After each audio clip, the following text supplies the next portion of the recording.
말씀을 준비하면서 이런 질문이 들었습니다. 신약 성경 중에서 예수님을 가장 많이 닮은 사람이 누구일까라는 질문을 던져보았습니다. 말씀을 공부하다 보니 딱 이 사람이 제일 예수님을 닮은 것 같았습니다. 바로 오늘 함께 나눌 스데반이라는 사람입니다. 아마 여러분 스데반이라고 하면 떠오르는 단어가 몇 가지가 있을 것입니다. 여러 스데반의 행적들도 많이 알 것이고요, 어떠한 삶을 살았는지, 또한 성경에서 그가 어떻게 표현되고 있는지 너무나 잘 알고 계실 것입니다. 그런데 그의 행적 하나하나를 살펴보니까 꼭 예수님을 꼭 보는 것 같았습니다. 예수님의 언어도 담겨져 있었고요, 그의 삶 속에 모든 것이 예수님의 그 행적과 맞닿아 있는 것을 볼 수 있습니다. 특히 오늘 함께 읽었던 그 본문의 말씀에 보면 그가 순교할 때, 죽었을 때 그의 기도가 마치 예수님께서 십자가에 달려 죽으실 때 그때 하셨던 말씀과 똑같은 것을 우리는 떠올릴 수 있을 것입니다. 오늘 말씀을 준비하면서 한 가지 그림 하나를 준비했습니다. 한번 그림을 하나 볼까요? 네, 혹시 이 그림 보신 적이 있습니까? 저도 참 이 화가를 참 좋아하는데 이 그림을 처음 보았던 것 같습니다. 이 그림이 무엇이냐면요, 성스데반의 순교라는 제목이 딴 그림입니다. 자, 그런데 이 그림에 보면 특징이 있습니다. 한쪽에 보면, 오른쪽에 보시면 약간 어두운 것이 있고요, 또 오른쪽 상단에 봐도 좀 어두운 부분이 있습니다. 그런데 중앙 부분만 딱 이렇게 빛이 환하게 비춰져 있는 걸 볼 수 있습니다. 어디서 많이 본 화풍이지 않습니까?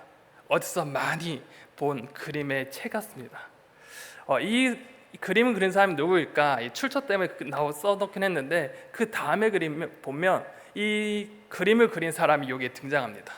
네, 자신의 자화상을 이 그림 안에 표현했는데 이 사람이 누구인가? 바로 렘브란트입니다. 여러분 잘 아시는 것 같이 렘브란트라는 사람은 이 빛과 어둠을 강조를 되게 세게 표현하는 화가로서 빛의 화가라는 명칭을 가지고 있는 사람입니다. 어떤 그림이 유명할까? 아마 돌아온 탕자 이야기 나올 때마다 항상 나오는 그림, 그것이 바로 렘브란트의 작품입니다. 그때도 보면 그 탕자 쪽에서 환하게 빛을 비추지만 나머지 부분은 어둡게 표현된 그림을 아마 떠올릴 수 있을 것 같습니다. 오늘 그림도 보면 참 이렇게 음영이 참 밝은 부분과 어두운 부분이 대비되는 것을 볼 수 있습니다. 이 렘브란트의 가장 지금 남아있는 것 중에 최초의 유화가 바로 오늘 이 함께 본 이 스데반의 순교라는 그림입니다. 여기서 우리는 스데반이 누구인지 금방 눈치챌 수 있을 것 같습니다. 다시 한번 그림을 보면 우리는 딱 봐도 누가 스데반인지 분명 알 수 있을 것 같습니다. 빨간색 옷을 입은 사람, 하늘을 향해 손을 뻗은 사람, 무릎을 꿇고 있는 사람, 그분이 바로 스데반입니다. 먼저 그림의 요를 자세히 한번 살펴보기 원합니다. 먼저 이 왼쪽 어두운 부분을 우리가 한번 유심히 살펴볼 필요가 있습니다. 잘 보면 여기에 보면 말을 타고 있는 사람이 보이십니까? 어둡지만 뭔가 말을 타고 있는 사람이 있고 빨간색 옷을 입고 있는 사람이 보일 겁니다. 그리고 머리에는 동양적인 터번을 쓴 사람이 한 명 보입니다. 그런데 또 자세히 보면 그의 오른손에는 도끼가 들려져 있는 것이 보일 것입니다. 이것이 누구일까? 당시 이 시대에 있는 로마의 군사들이 아닐까라고 추측되어집니다. 이 당시 순교의 현장, 사형이 처해진 이 상황 속에는 언제나 이 로마의 허락하에 이 사형 또한 진행되어져 있기에 이 로마 군사가 이곳에 배치되어 있는 것입니다. 예를 들어서 예수님께서 십자가 달려 돌아가셨을 때도 분명 빌라도의 법정에서 판결을 받아서 그들에게 내어준 것처럼 이것 또한 이 로마의 관할하에서 사형이 집행되었다라는 것입니다. 근데 또 어두운 영역이 또 하나 더 있죠. 오른쪽 위쪽에 보면 또 어두운 부분이 하나 더 있습니다. 저것이 무엇일까요? 건물 같은데 뭔가 좀 흉측한 느낌이 들지 않습니까? 조금 무섭고 뭔가 폐허 같은 정말 어둡고 흉측한 모습이 듭니다. 저 부분이 어떤 부분인가? 바로 예루살렘의 모습이라고 추측되어집니다. 그리고 그 성벽 바로 앞에 보면 뭔가 사람 3명이 모여 있는 것을 볼 수 있습니다. 아마 바리새인으로 추정되는 사람들인 것 같습니다. 근데 모든 사람들의 시선이 어디로 향하는가? 바로 이 스데반을 향해 바라보고 있는 것을 볼 수 있습니다. 그런데 여기서 한 가지 우리가 생각해 볼 것이 있습니다. 이렇게 어두움을 표현한 부분이 어떠한 것을 뜻할까요? 이렇게 음침하고 어둡게 표현된 이 예루살렘 성벽과 성전 그리고 로마의 군인 무엇을 상징하고 있을까요? 아마 당시 종교적인 상황들을 생각해 볼 때 이 당시 유대인들이 하나님을 따르기보다는 우상 숭배를 하고 형식적인 종교 생활에 집착했던 그들의 모습을 표현한 것이 아닌가라고 추측해 볼 수 있습니다. 그리고 그들의 모습으로 통해서 예수님이 죽은 것 또한 우리는 또한 기억해 볼 수 있습니다. 그렇기에 하나님은 하나의 수단으로 여기고 자신의 입속을 챙긴 그들의 모습을 어둡고 흉측한 모습으로 그려진 것 같습니다. 그리고 그 어둠의 영역 속에 밝게 빛나는 부분이 있습니다. 바로 스데반을 향해 그 빛이 쫙 쪼여져 있는 것을 볼 수 있습니다. 스데반의 순교의 현장에 어둠을 가르고 빛이 내려오는 것을 우리는 볼 수 있습니다. 그리고 그 빛을 향해 스데반의 시선이 어디로 향하는가? 바로 하늘을 향해, 그 빛을 향해 그 시선이 향하는 것을 볼 수 있습니다. 그러면 이 스데반은 과연 무엇을 보고 있었을까라고 우리는 질문해 볼 수 있습니다. 빛을 향해 본 것은 무엇일까? 성경에 보면 이러한 말씀이 있습니다. 사도행전 7장 55절에서 56절에 보면 스데반이 성령 충만하여 하늘을 우러러 주목하여 하나님의 영광과 및 예수께서 하나님의 우편에 서신 것을 보고 말하되 보라 하늘이 열리고 인자가 하나님 우편에 서신 것을 보노라 한대라고 기록합니다. 스데반이 본 것이 무엇일까? 바로 하나님의 영광을 보았을 것이고 또 하나님 보좌의 우편에 계신 그 예수 그리스도를 본 것이 아닐까 우리는 생각해 볼 수 있습니다. 그런데 그림에 보면 또 한 가지 재미있는 모습이 있습니다. 그림 한번 더 띄워주시겠습니까? 그림에 보면 똑같이 스데반과 시선을 같이 하는 사람이 있습니다. 여러분 혹시 보이십니까? 유일하게 스데반과 똑같이 시선을 함께한 사람이 있습니다. 이 스데반의 얼굴에서 11시 방에 보면 한 사람이 하늘을 향해 얼굴을 보고 있는 것을 여러분 보실 수 있습니까? 찾으셨습니까? 하늘을 보고 있는 한 남자, 젊은 남성을 아마 보실 것입니다. 그 사람은 우리가 바로 사울이라고 추측해 볼 수 있을 것 같습니다. 사울 또한 하늘을 우러러 보았습니다. 그런데 사울은 무엇을 보았을까요? 스데반이 본 것처럼 그 하나님의 영광을 보았을까요? 스데반은 아마도 이러한 것을 느끼지 못했을 것입니다. 오늘 함께 읽지는 않았지만 사도행전 8장 1절에 보면 사울은 그가 죽임당함을 마땅히 여기더라 라고 했습니다. 그저 스데반이 하늘을 우러보니 그도 무엇이 있는가 싶어서 올려다 본 것이지 그는 그 하늘에 있는 그 하나님의 영광을 보지 못했던 것입니다. 똑같은 시선, 똑같은 하늘, 똑같은 시간에 똑같은 장소에 똑같은 하늘을 바라보았는데 어떠한 사람은 하나님의 영광을 보게 되었고 한 사람은 그저 하늘만 바라보았던 것입니다. 이 두 사람의 차이가 과연 무엇일까요? 55절에 다시 보면 이렇습니다. 스데반이 성령에 충만하여 라는 기록이 있습니다. 그 두 명의 차이는 바로 성령의 충만함의 차이일 것 같습니다. 그렇다면 우리는 묻습니다. 성령에 충만한 것이 무엇일까요? 우리는 언제나 성령 충만, 성령 받아라, 성령 충만해야 됩니다 얘기하지만 그 성령 충만한 것이 과연 무엇일까요? 여러분은 어떻게 정의를 내리고 있습니까? 성령이 충만하는 것은 성령의 계속된 그 지배와 인도함을 받는 것이 바로 성령 충만함입니다. 성령 하나님의 그 인도하심을 받아서 성령의 열매를 맺는 삶, 이것이 바로 성령의 충만한 삶입니다. 이것을 다른 말로 어떻게 표현해 볼까라고 생각했을 때 딱 한 가지 떠오르는 게 있었습니다. 바로 하나님 나라를 살아가는 사람, 하나님 백성으로 살아가는 삶이라고 정의를 내려보았습니다. 왜 그럴까? 우리는 비록 이 땅에서 살아가나 이 땅의 가치관의 지배를 받고 살아가는 사람이 아니라는 것입니다. 우리는 이 땅의 가치관과 이 땅의 지혜를 따라 살아가는 사람이 아니라 바로 하나님의 그 통치 아래 살아가는 사람이라는 것입니다. 그렇게 똑같은 하늘을 바라본다 할지라도 우리는 그곳에서 하나님을 바라볼 수 있고 똑같은 시간이 어떤 것을 바라보아도 우리는 그곳에서 하나님의 숨결을 느낄 수 있고 하나님의 그 뜻을 우리는 발견할 수 있는 것입니다. 하나님의 통치 아래 살아가는 사람이기에 우리는 똑같은 하늘을 바라보나 그 하나님의 통치 아래 그 하나님의 그 영광을 우리는 볼 수 있는 것입니다. 그렇기에 우리는 비록 이 땅을 살아가나 이 땅의 것들로 우리의 삶이 좌지우지되는 것이 아닌 바로 하나님의 인도하심, 이 성령님의 인도하심에 따라 우리의 삶이 걸어가는 것입니다. 그렇다면 이 성령의 충만한 사람 스데반은 도대체 어떠한 구체적인 어떠한 삶을 살았는지, 또한 그의 삶 속에서 예수님의 어떠한 모습을 느낄 수 있는지 우리는 한번 살펴보고자 합니다. 그를 통해서 우리는 이 땅에서 어떻게 살아가야 될 것인가에 대해서 우리는 한번 진지하게 고민해 보고자 합니다. 먼저 첫 번째입니다. 스데반은 예수님처럼 성령의 충만한 삶을 살았고 또 하나님의 종으로서의 삶을 담담히 살아냈던 사람입니다.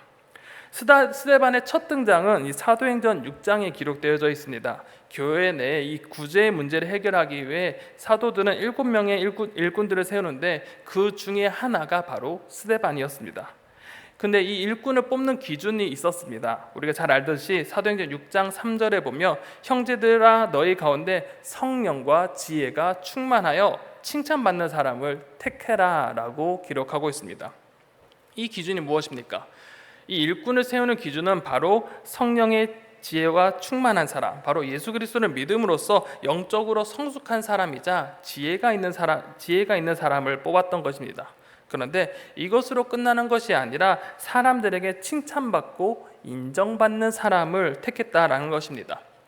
그렇게 결국 단순히 나 혼자의 신앙으로 끝나는 것이 아니라 하나님의 말씀대로 살아가는 것이 남들에게 본보기가 되는 삶, 누구라도 그 사람이 정말 그리스도인으로서 삶을 살아가는구나, 예수님의 그분을 통해서 예수님을 느낄 수 있는 사람이구나 라고 인정받는 사람을 뽑았다라는 것입니다. 그리고 그 사람이 바로 스데반이라는 것입니다. 결국 스데반의 삶을 볼 때 그는 영성으로나 지성으로서나 인성이 매우 뛰어난 사람으로 우리는 볼 수 있습니다. 그렇기에 사도행전 6장 8절에 보니 스데반이 은혜와 권능이 충만하여 큰 기사와 표적이 민간에게 행하니 라고 기록하고 있습니다.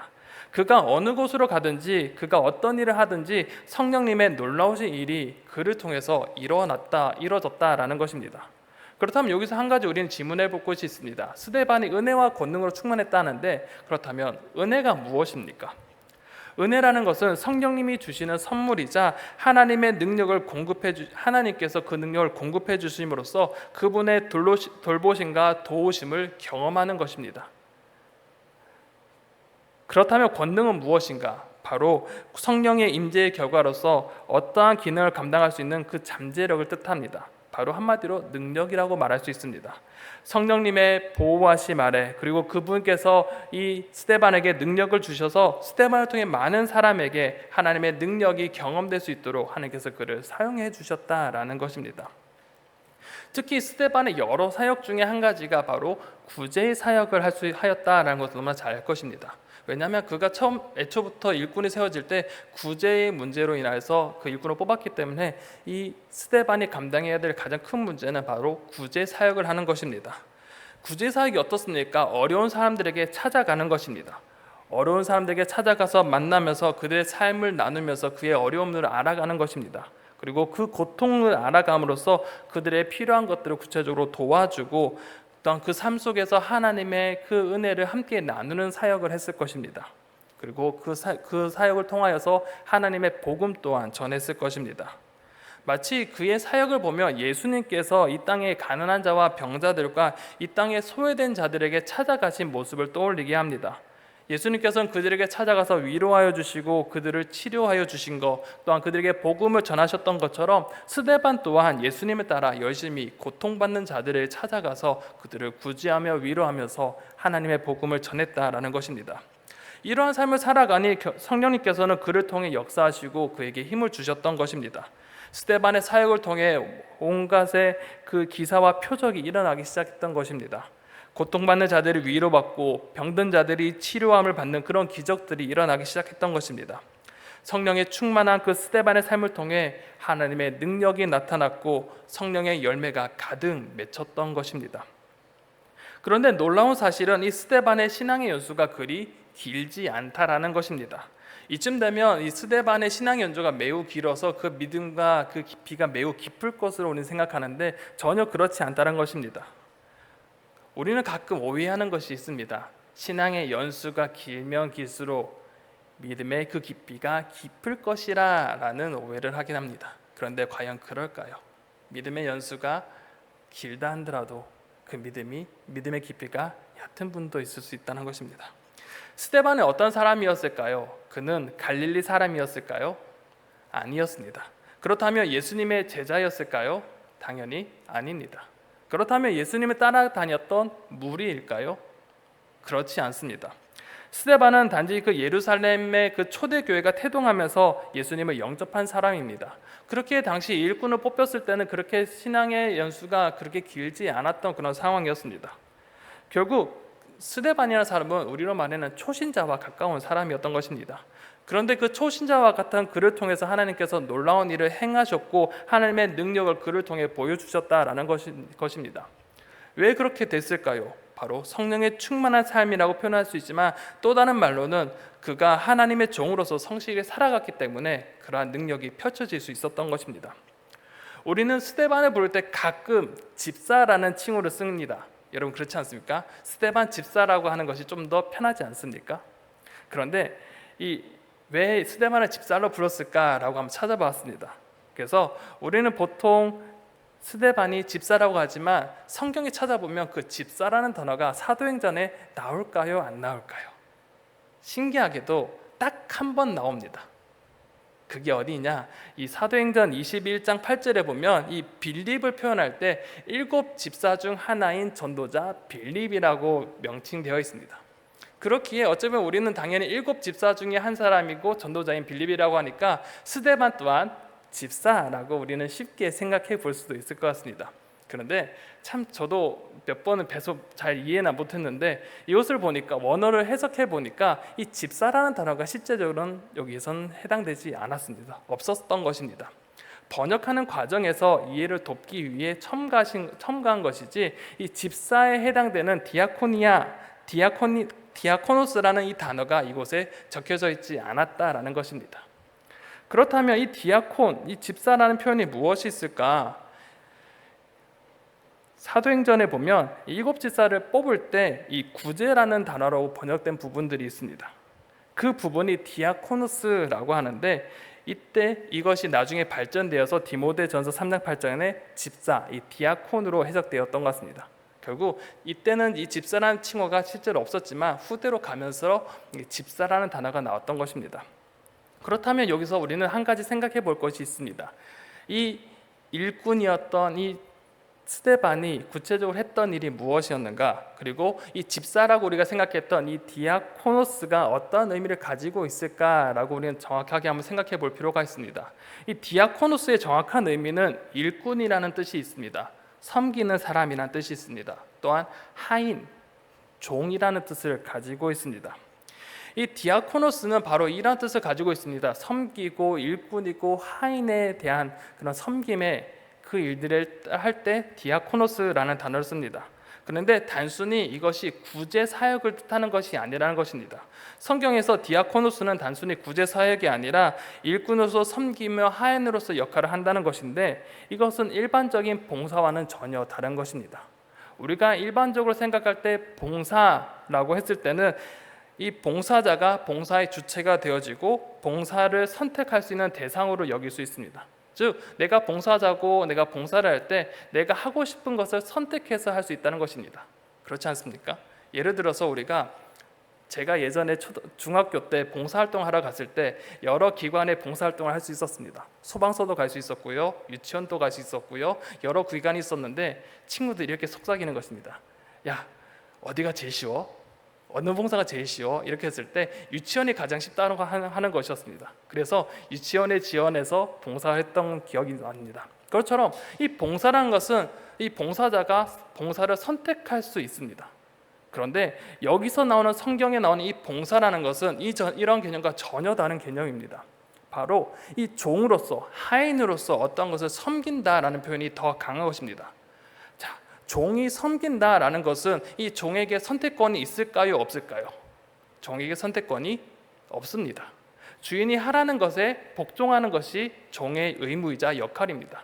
즉, 이 디아코노스라는 것은 그 주인의 명령에 순종해서 섬기는 것을 뜻하는 것입니다. 결국 이 스데반이 디아코노스 섬기는 일을 했다는 것은 결국 하나님의 종으로서 하나님께서 맡겨주신 그 일을 섬기는 것, 일하는 사람, 결국 하나님 말씀에 온전히 순종하는 그런 삶을 살았던 사람이라는 뜻을 가지고 있다는 것입니다. 결국 하나님 말씀에 순종한다는 것, 디아코노스는 내가 선택이 아니라 온전히 하나님의 뜻에 순종하는 것을 뜻하는 것입니다. 이 순종한다는 것, 전적으로 순종한다는 것, 그것은 어떻게 우리 가운데 좀 표현할 수 있을까 좀 고민해 보았습니다. 그런데 이 찬양이 있더라고요. 여러분 혹시 하나님 아버지의 마음이라는 찬양 혹시 알고 계십니까? 찬양 가사는 이렇습니다. 아버지 당신의 마음이 있는 곳에 나의 마음이 있기를 원해요. 아버지 당신의 그 눈물이 고인 것에 나의 눈물이 고이길 원해요 라는 것입니다. 그런데 이 후렴의 가사가 정말 중요합니다. 후렴의 가사를 보면 나의 마음이 아버지의 마음을 알아 내 모든 뜻 아버지의 뜻이 될 수 있기를, 나의 온몸이 아버지의 마음을 알아 내 모든 삶 당신의 삶 되기를 이라고 고백합니다. 즉 하나님의 마음이 있는 곳에, 하나님의 그 눈물이 모이는 곳에, 하나님의 그 시선이 모이는 곳에 나 또한 그 하나님의 뜻에 따라 거기에 있을 것이고 하나님의 그 뜻을 이루어내기 위한 삶을 살아내겠다라는 것입니다. 이것이 바로 하나님의 종 디아코노스의 삶을 살아가는 사람의 삶의 자세라는 것입니다. 스데반이 이러한 삶을 살았다라는 것입니다. 하나님의 종으로서 그 하나님의 뜻을 이루기 위해 살아간 사람이라는 것입니다. 그러니 그를 통하여서 그 하나님의 능력이 펼쳐졌고 그를 통하여서 하나님의 뜻이 이루어졌던 것입니다. 그렇기에 그를 통하여서 큰 기사와 표적들이 민간에서 행해질 수 있었던 것입니다. 그가 성령에 충만했던 것, 바로 하나님 말씀에 순종했기 때문입니다. 두 번째로 스데반은 어떠한 모습을 가졌을까요? 두 번째로 스데반은 예수님처럼 권력 앞에서도 담대하게 진리를 전했던 사람이었습니다. 스데반은 하나님을 섬기는 종으로서 성령에 충만한 사람이었습니다. 그리고 그가 가는 곳곳마다 그 복음을 전파하였습니다. 그리고 우리가 앞서 읽었던 것처럼 그를 통해서 많은 표적과 기사가 행해졌습니다. 그런데 이를 본 많은 디아스포라 유대인들이 정말 그 마음속에 반대하는 반감들이 일어나기 시작했던 것입니다. 유대인들은 여전히 그들의 마음속에는 메시아가 유대 왕국의 중심으로서 온다고 믿었던 사람들입니다. 그렇기에 예수가 메시아라고 믿었던 그리스도인들은 그저 믿음을 저버린 자, 어찌 보면 이단이라고 그들은 생각했던 것 같습니다. 그렇게 이들은 스데반을 회당으로 불러냅니다. 그리고 그가 말한 그 메시지가 거짓임을 반박하고자 논쟁을 벌였습니다. 그런데 6장 10절에 보니 이 스데반이 이 지혜와 성령으로 말함으로써 그들을 능히 당하지 못한다라고 말합니다. 스데반은 하나님께서 주시는 그 지혜와 성령의 힘을 통해서 예수 그리스도가 메시아이고 구주인 것을 분명하게 그들에게 밝히 보였습니다. 그리고 많은 유대인들은 그의 스데반의 논조에 당해낼 수 없었던 것입니다. 어찌 보면 이는 예수님의 그 약속의 말씀이 이루어진 것 같습니다. 예수님께서는 누가복음 21장 5절에 보면 내가 너희에게 모든 대적의 능히 대항하거나 변박할 수 없는 구변과 지혜를 너에게 주리라 라고 하나님께서는 약속하셨습니다. 어쩌면 예수님의 이 약속과 같이 이 스데반을 통하여서 그의 구변과 지혜를 하나님께서 그의 능력을 허락해 주신 것입니다. 유대인이 가진 지식으로 그들의 신앙체계의 한계를 가지고서는 도저히 이 스데반을 이길 수 없었던 상황이었습니다. 그런데 어떻게든 이기고 싶었습니다. 왜냐하면 그들이 가지고 있었던 권력, 그들이 가지고 있었던 명예, 그들이 가지고 있었던 이 종교적인 이 신념들을 유지하기 위해서는 어떻게 해서든 이 스데반을 막아서야 했던 것입니다. 그들이 할 수 있었던 건 무엇일까? 어떻게 하면 스데반을 막아설 수 있었을까? 결국 예수님과 동일하게 사람을 매수해서 선동하기 시작합니다. 스데반이 하나님과 모세의 명예를 훼손시켰다라고 주장하면서 그가 신성모독했다라는 것을 사람들에게 알리고 선동하기 시작했던 것입니다. 마치 예수님께서 잡히신 것 같이 스데반 또한 거짓 선동을 통하여서 공회에 끌려가게 되고 결국에는 재판을 받게 된 것입니다. 그런데 그 신문 과정에서 스데반이 실제로 한 말과 증인들의 말이 상충되어졌습니다. 결국 이것을 판단하는 이 대제사장이 어떻게 물었냐, 이것이 사실이냐라고 물을 정도로 그 증언과 스데반의 말이 맞지 않았던 것입니다. 그래서 마치 빌라도가 예수님께 질문했던 것처럼 이 대제사장 또한 스데반에게 이것이 사실이냐 물으면서 네가 정말 신성모독을 했느냐, 그 말을 했느냐에 대한 스데반의 답을 요구했던 것입니다. 이때 스데반은 사도행전 7장에 보면 기독교적인 핵심지를 담대하게 전하게 됩니다. 그리고 유대인의 그 우상 숭배의 형식적인 그 종교 생활을 강력하게 비판하면서 그들에게 다음과 같이 말합니다. 51절에서 52절에 보면 목이 곧고 마음과 귀에 할례를 받지 못한 사람들아, 너희가 너희 조상과 같이 항상 성령을 거스르는도다. 너희 조상들이 선지자 중에 누구를 박해하지 아니하였느냐? 의인이 오시라고 예고한 자들을 그들이 죽였고 이제 너희는 그 의인을 잡아 준 자요 살인자가 되나니 너희는 천사가 전한 율법을 받고도 지키지 아니하였도다 라고 비판하였습니다. 스데반은 담대하게 하나님의 진리의 말씀을 선포했고 함께 읽었던 이 말씀처럼 유대인을 향하여서 그들의 죄와 허물을 밝히 드러내 보였습니다. 율법을 잘 지킨다고 하는 그 유대인이 있지만 실제로는 그들은 율법을 제대로 지키지 못한다라고 고발했고 또한 말씀을 통해 오시겠다는 그 메시아, 그 예수 그리스도를 너희가 죽였다라고 고발하는 것입니다. 스데반의 모습을 보면 참 대단한 것 같습니다.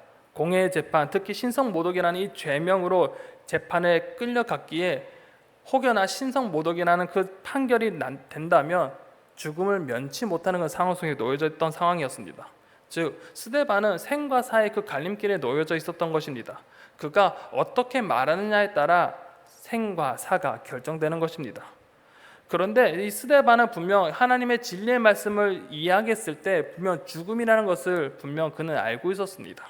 그럼에도 그는 선택한 것이 바로 진리의 말씀이었던 것입니다. 어찌 보면 죽음의 길을 선택한 것입니다. 그리고 진리를 선택한 것입니다.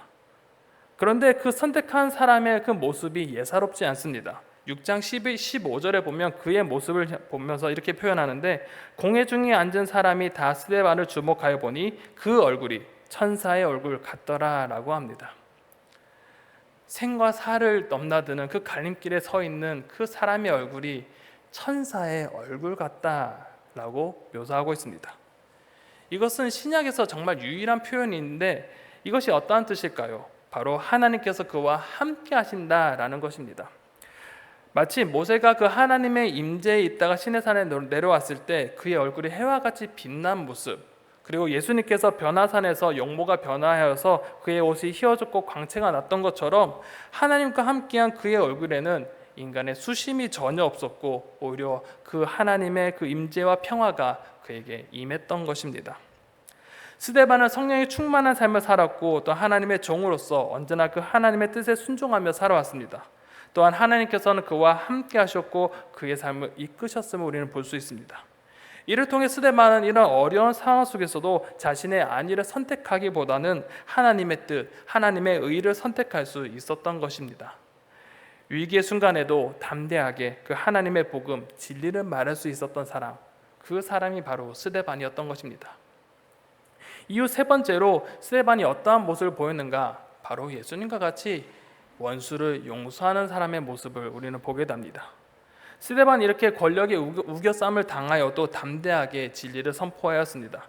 그러할 때 그의 눈에는 너무나 아름다운 환상이 그 앞에 펼쳐지기 시작했습니다. 사도행전 7장 55절에서 56절에 보면 그가 이런 상황 속에서도 환상을 하나 보게 되었는데 이렇게 기록합니다.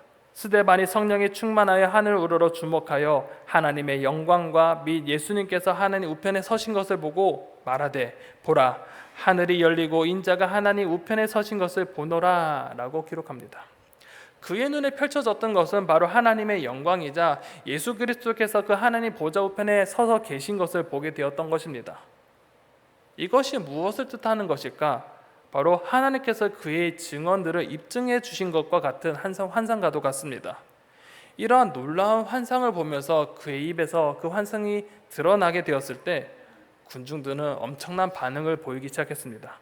막 소리를 지르면서 귀를 막고 일제히 스데반을 향해 달려갑니다.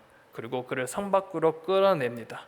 그리고 돌을 들어 스데반을 치기 시작합니다. 스데반을 향해 돌이 온몸을 강타하기 시작했던 것입니다. 이런 상황이라면 보통 아마 정신이 없고 오히려 온몸을 움츠러드는 것이 당연할 것 같습니다. 또 일반적인 감정이라면 자신을 향해 돌을 던지는 이들을 향해 저주를 하거나 욕을 하거나 반항하는 것이 일반적인 모습일 것 같습니다. 그런데 스데반은 그렇지 않았다라는 것입니다. 죽음의 문턱에서 하나님을 향해 기도하기 시작합니다. 또 하나님께 모든 것을 의지하며 모든 것을 맡기면서 59절에 이렇게 기도합니다.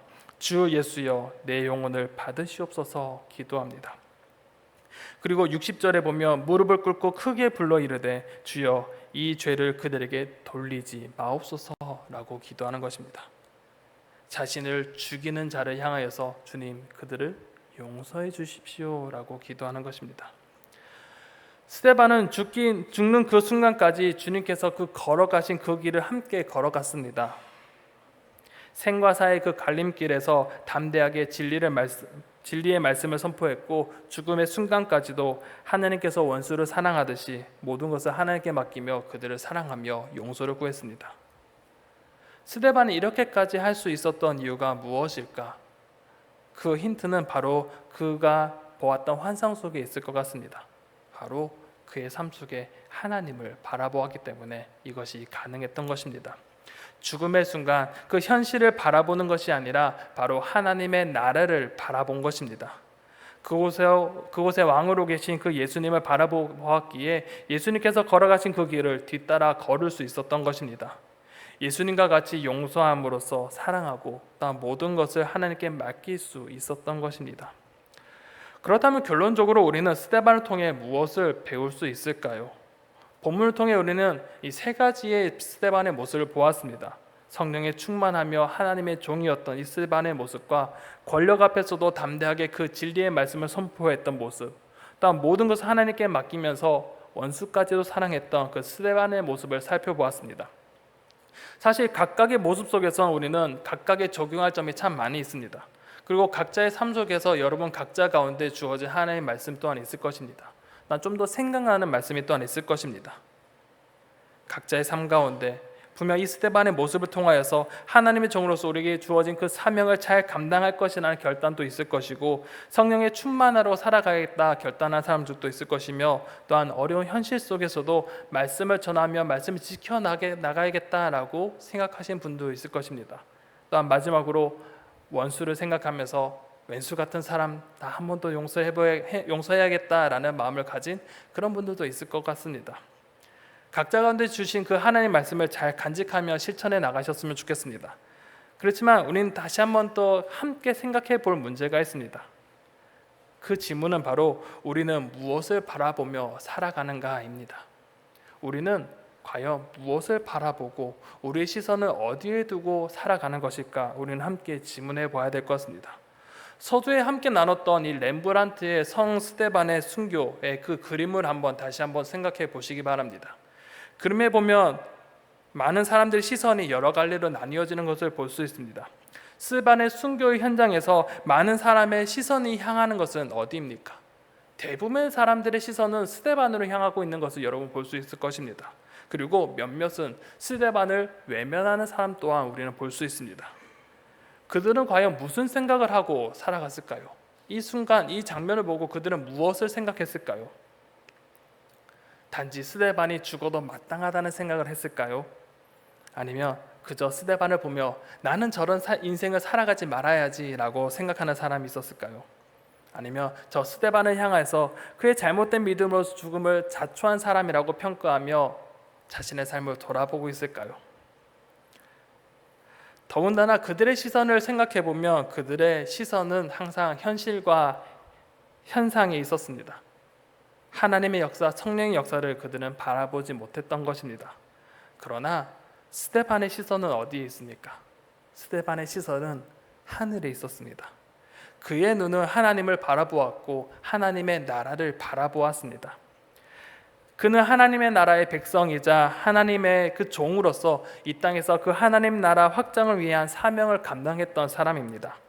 비록 이 땅에 길이어서 살아가나 하나님의 말씀으로 살아가며 하나님을 온전히 의지한 사람이었고 하나님의 말씀으로 이 땅을 살아가는 사람이 바로 스데반이었던 것입니다. 그렇기에 스데반이 의지하고 소망하는 것은 이 땅의 것이 아니라 바로 하늘의 것, 하나님의 나라를 소망하며 살아갔던 것입니다. 그의 인생에 가장 중요한 것은 하나님의 나라였습니다. 내게 주신 그 하나님 나라의 그 사명을 성실하게 감당하는 것, 그것이 중요했습니다. 그것이 바로 디아코노스, 하나님의 종으로서 이 땅에서 하나님의 뜻을 섬기는 삶을 살아갔던 것입니다. 그렇게 예수님께서는 이 스데반을 통해 하나님의 나라 백성으로서 하나님의 나라 확장을 위한 사명을 부여하셨고, 또한 그의 마음에 하나님의 나라를 품게 하셨던 것입니다. 또한 이를 통하여서 하나님의 나라를 바라보게 되었고, 내게 허락하신 그 삶의 자리에서 하나님 백성으로서 하나님의 종으로서 열심히 성실히 그 사명을 감당했던 것입니다. 사랑하는 성도 여러분, 우리는 무엇을 바라보고 살아가십니까? 성령으로 충만했던 이 스데반이 하나님의 나라를 보며 그 소망을 품고 주님께서 주신 그 사명을 잘 감당했던 것, 어쩌면 예수님 또한 그러한 삶을 살아갔던 것을 우리는 너무나 잘 알고 있습니다. 예수님께서 이 땅에 오심으로써 하나님 나라 이 땅에 임하게 하셨고, 그를 믿는 자마다 하나님의 나라를 바라보게 하셨고, 그 하나님의 나라에서 살아갈 수 있게 하셨다는 것입니다. 그래서 예수 그리스도를 믿는 자를 통하여서 하나님 나라의 의와 평강과 희락을 이 땅에서 경험할 수 있게 하셨다는 것입니다. 우리 또한 스데반과 같이 이 성령의 충만함으로써 하나님의 나라를 바라보시길 바랍니다. 내게 허락하신 그 삶의 자리에서 각자에게 주신 그 사명을 발견하고 또한 그 사명을 잘 감당하시길 바랍니다. 또한 그 자리를 통하여서 하나님의 나라가 경험되어지는 귀한 삶을 살아가시길 바랍니다. 그러한 삶을 살아갈 때 여러분의 삶에 하나님의 놀라우신 은혜가 함께할 것이며 하나님께서 여러분의 삶을 이끌어 나가실 것입니다. 저와 여러분들이 정말 이 땅에 깃대어 살아가나 하나님의 나라를 바라보며 하나님의 의를 구하며 그 뜻을 구하며 하나님 말씀에 순종하며 살아가는 저와 여러분들이 되시기를 간절히 소망합니다.